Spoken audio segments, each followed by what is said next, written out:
British ಅಧಿಕಾರಿಯ ಎದೆಯನ್ನ ಛಿದ್ರ ಮಾಡಿದ ಕನ್ನಡದ ಶಾರ್ಪ್ ಶೂಟರ್ ಅಮಟೂರು ಬಾಳಪ್ಪನ ನಿಜವಾದ ಇತಿಹಾಸ.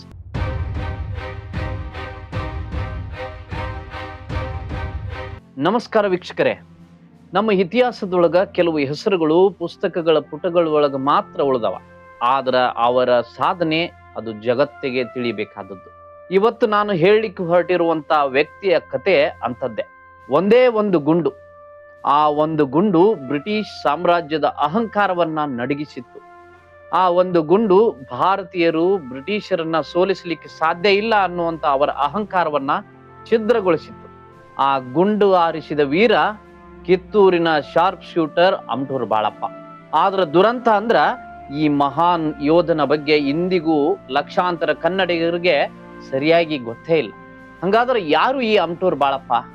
ಬರ್ರಿ 2002 ವರ್ಷಗಳ ಹಿಂದಿನ ಕಿತ್ತೂರಿಗೆ ಹೋಗಿ ಬರೋಣ.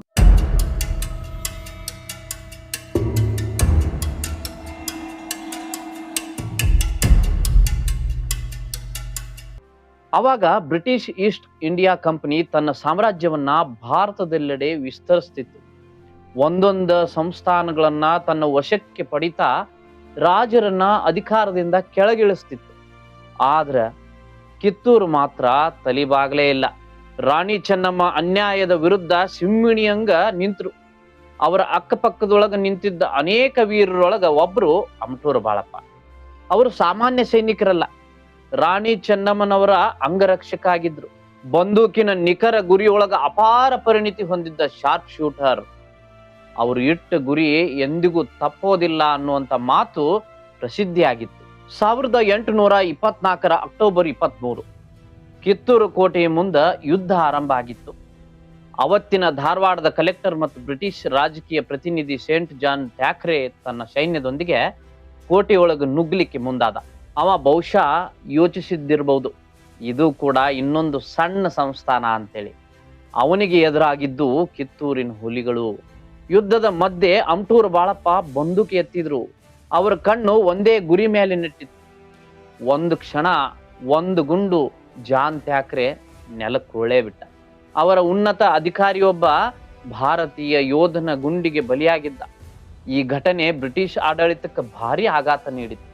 ಇದರಿಂದ ಪ್ರತಿಕಾರದ ಯುದ್ಧವನ್ನ ಸಾರ್ತಾರ ಬ್ರಿಟಿಷರು. ಥ್ಯಾಕ್ರೆಯ ಸಾವನ್ನ ಬ್ರಿಟಿಷರು ಎಂದಿಗೂ ಮರ್ತೇ ಇಲ್ಲ. ಅವರು ಸಾವಿರಾರು ಸೈನಿಕರನ್ನ ಕಳಿಸಿದ್ರು.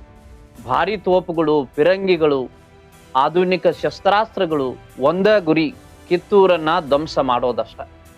1824 ನವೆಂಬರ್ ಅಂತ್ಯದೊಳಗ ಆರಂಭವಾದಂತ ಎರಡನೇ ಯುದ್ಧ ಅತ್ಯಂತ ಭೀಕರ ಆಗಿತ್ತು. ಕೋಟೆಯ ಪ್ರತಿಯೊಂದು ಗೋಡಿನೂ ಯುದ್ಧದ ಸಾಕ್ಷಿಯಾಗಿತ್ತು. 1824 ಡಿಸೆಂಬರ್ 4 ಗಡಾದ್ ಮರಡಿ ಕಿತ್ತೂರಿನ ವಾಚ್ ಟವರ್. ಯುದ್ಧ ಇನ್ನೂ ನಡೀತಿತ್ತು. ಕೊನೆ ಉಸಿರಿನವರೆಗೂ ಹೋರಾಡಿದ ಅಮಟೂರು ಬಾಳಪ್ಪ ಬ್ರಿಟಿಷರ ಗುಂಡೇಟಿಗೆ ಬಲಿಯಾದರು. ಆ ದಿನ ಒಬ್ಬ ಯೋಧ ಮಾತ್ರ ಸಾಯಲಿಲ್ಲ, ಒಂದು ಧೈರ್ಯದ ಅಧ್ಯಾಯ ಅಮರತ್ವ ಪಡೀತು ಅಂತ ಹೇಳ್ಬೋದು. ಅದ ದಿನ ಸರ್ದಾರ್ ಗುರುಸಿದ್ದಪ್ಪ, ಸಂಗೊಳ್ಳಿ ರಾಯಣ್ಣ, ಬಿಚ್ಚಗತ್ತಿ ಚನ್ನಬಸಪ್ಪ ಸೇರಿದಂಗ ಅನೇಕ ವೀರರನ್ನ ಬ್ರಿಟಿಷರು ಬಂಧಿಸಿದ್ರು. ಆದ್ರ ಕಿತ್ತೂರಿನ ಹೋರಾಟ ಅಲ್ಲಿಗೆ ಮುಗಿಲಿಲ್ಲ. ಸಂಗೊಳ್ಳಿ ರಾಯಣ್ಣ ನಂತರನೂ ಗೆರಿಲ್ಲಾ ಯುದ್ಧದ ಮೂಲಕ ಬ್ರಿಟಿಷರನ್ನ ವರ್ಷಗಳ ಕಾಲ ಕಾಡಿದ್ರು.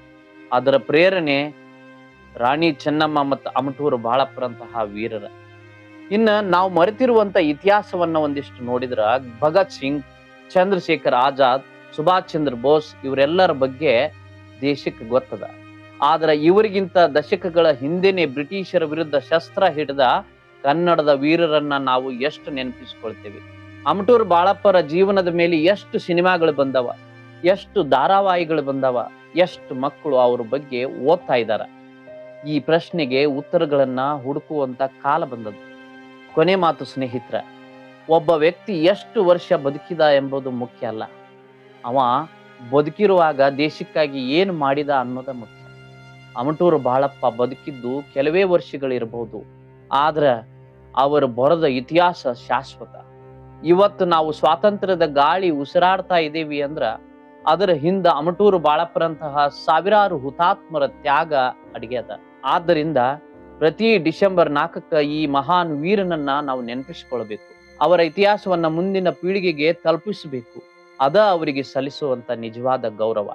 ವೀರ ಕೇಸರಿ ಅಮಟೂರು ಬಾಳಪ್ಪನವರಿಗೆ ನಮ್ಮ ಅನಂತ ಕೋಟಿ ನಮನಗಳನ್ನ ಸಲ್ಲಿಸೋಣ.